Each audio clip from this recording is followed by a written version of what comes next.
For today's Monday makeup lesson, I'm going to show you how to create a classic smoky eye. It's one of those looks that looks so good on so many people, and I have lots of tips and tricks to show you guys to make sure it works perfectly for you. So let's get started.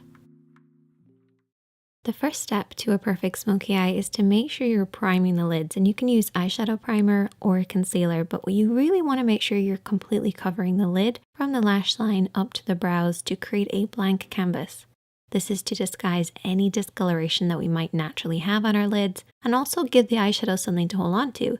So you actually want to leave your eyeshadow, primer, or concealer just a little sticky. This will actually grab hold of the shadow. However, I do have a little trick to make sure you also get a good blend, so we'll get to that in a second. With any eye makeup look, the main areas of the eye would be the crease area, and the crease area is really important in a smoky eye. If you think of what smoke is, it's that deep dark color that then fades into nothing, and the crease area is where that fading into nothing happens. The crease area is basically where the lid creases into the eye shape, but it stops just underneath the brow bone. And of course, you have the lid as well. And for a smoky eye, I actually divide the lid into an upper and a lower part. Now, as far as eyeshadows go, I've created a little smoky palette for us, and you want to adapt this to work with your own skin tone. So the first shade is what I refer to as the base shade. So this is very similar to your own skin tone, could be a little lighter. We then have our contour shade. This should be a few shades darker than your own skin tone. And then you have your mid-tone, and your mid-tone is probably the most important. A lot of people refer to this as the transition shade. This is somewhere in between the base and the contour. That's why I call it a mid-tone, because it's a middle tone.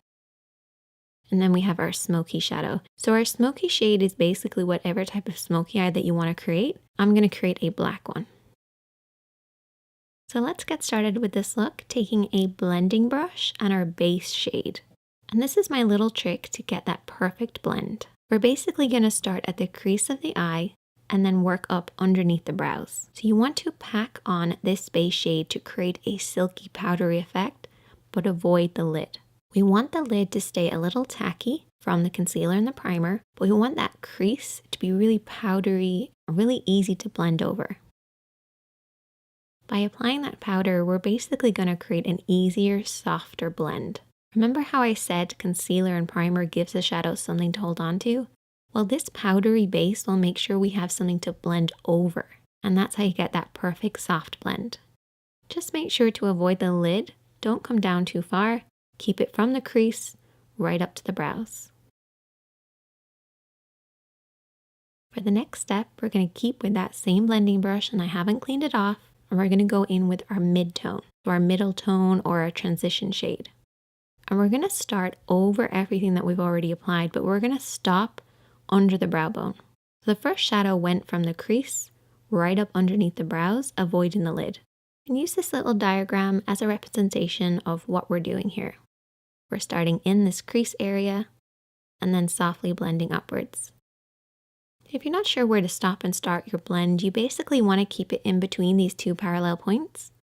It looks really complicated, but it's basically using the edge of your eye, nose, and brow on one side, and then creating a parallel line on the inner corner. If you blend outside the lines, don't worry because you can always clean up at the end. Just use this as a guide. Then we're going to take a clean blending brush, and I always keep a clean blending brush handy for every look, but in particular when you're doing a smoky eye. Go over everything that you've applied to soften out any harsh lines.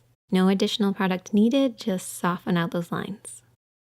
Now we're going to move on to applying the contour, and I need you guys to take a brush that's got a lot of control in it. So maybe a flat brush or a pencil brush or a brush like this, which is somewhere in between. It's one of my favorites. And picking up a little bit of that contour shade, which is one of the darker shades from this palette, we're going to apply this all over the lid area.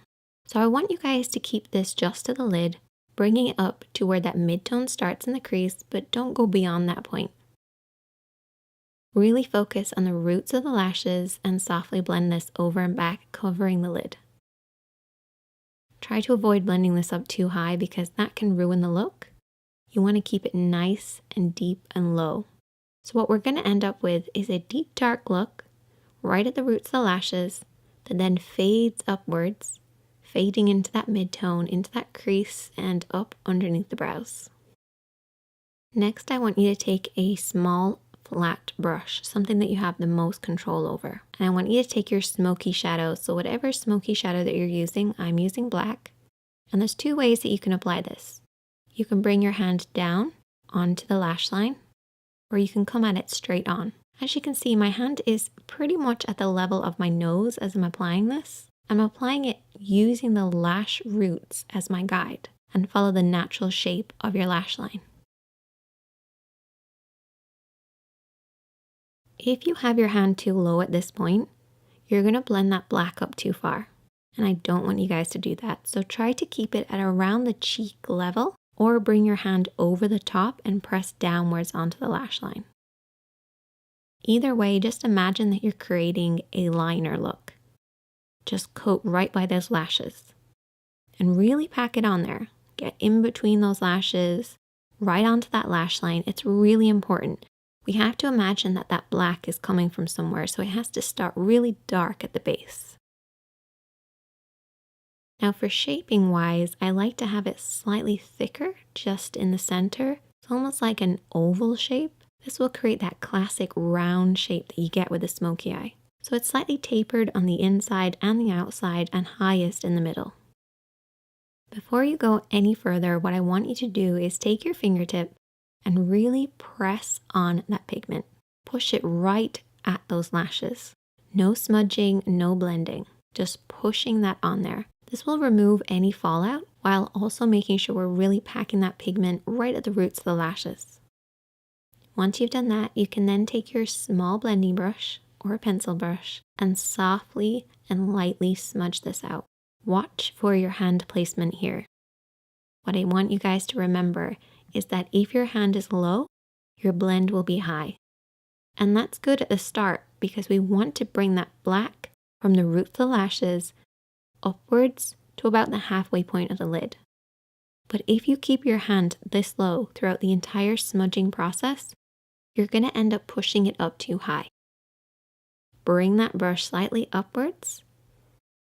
As you start to smudge, regain control over that brush and very softly sweep over and back. And this will prevent you from blending it up too high. You do not want it to surpass the lid and get into that crease area, depending on the look that you're doing, of course, but particularly for a classic smoky eye. Keeping it nice and low by the lashes is the best way to get that classic look. I usually split the lid into two sections, so I have a lower part and an upper part. I'm making it sound really complicated, but it's actually not that complicated. But if you learn these techniques, it will become easier, even though it sounds like I'm making it harder than it is. The next step is really important, and it's to really darken in between the lashes. So apply a pencil liner on your waterline, which is the upper tight line of your lid. What I like to do is just look down in a mirror and just kind of push upwards between the lashes. This will create that dark smoky look. You have to imagine where this smoky depth is coming from, and it should be coming right between the lashes. So try getting that pencil right in there. Another important thing is to coat those lashes. I actually brush my lashes downwards to make sure it's really dark right at the roots. Once again, to create the illusion of the depth coming from the lash line. Essentially, it looks like we just have really thick lashes.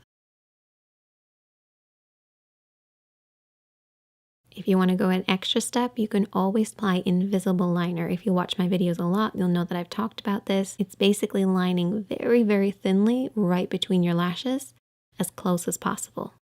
And I also went ahead and applied some falsies. Once again, this creates the illusion of a deep, dark look right at the roots. So that's pretty much all of the work done, but we've still got a lot of work to do. You have to clean up underneath the eyes because keeping it as clean and bright as possible will create that contrast with the smoky eye. So don't neglect doing this. You also want to clean up underneath the brows by taking a little bit of the base shade and a small brush and applying this on the brow bone. We have already applied this, but reapplying it will actually brighten this up. And you can also pop a little bit of this shadow on the inner corner of the eye too. I like to imagine that the smoky eye is coming from my lash line and you don't have lashes right in there. So try brightening it ever so slightly. Finish off with lots of mascara to balance out the top. And there you go. A classic smoky eye, and you can use these techniques to create any number of different looks. But I love that deep dark look starting at the roots of the lashes and blending upwards. If you try out this look, I would love to hear from you guys. You can also send me a picture, and if you have any problems, I'm always here to help, so just leave a comment and I'll try and get back to you. Check out the other videos on the screen, hit that like button if you learned something, hit that subscribe button if you're new, and I'll see you guys in the next one.